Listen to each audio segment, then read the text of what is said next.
Alexander's invasion.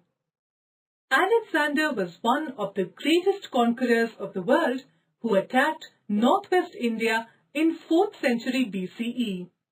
He marched from Macedonia in Greece, conquering all the countries on his way to northwest India. He fought most important battle with King Porus, whose kingdom lay between the rivers Jhelum and Chenab. After defeating him, he returned the kingdom to Porus.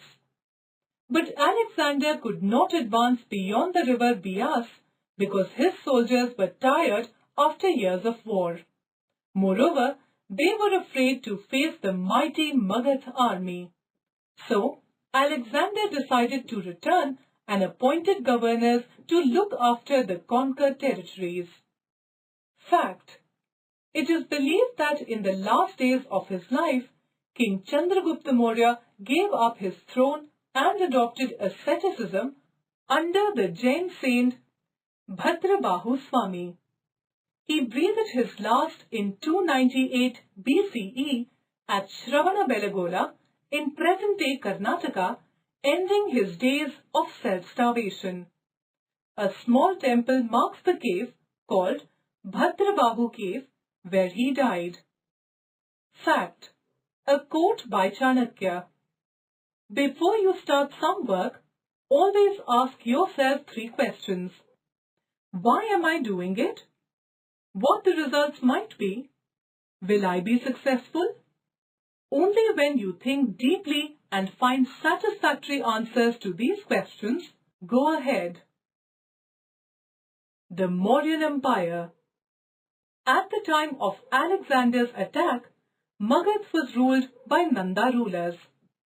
Taking advantage of the unpopularity of Nanda rulers, a young man named Chandragupta Maurya succeeded in overthrowing them.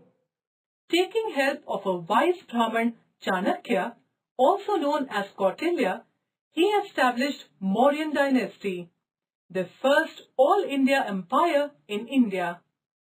Chanakya was the writer of the famous book Arthashastra, which explains how to run a government.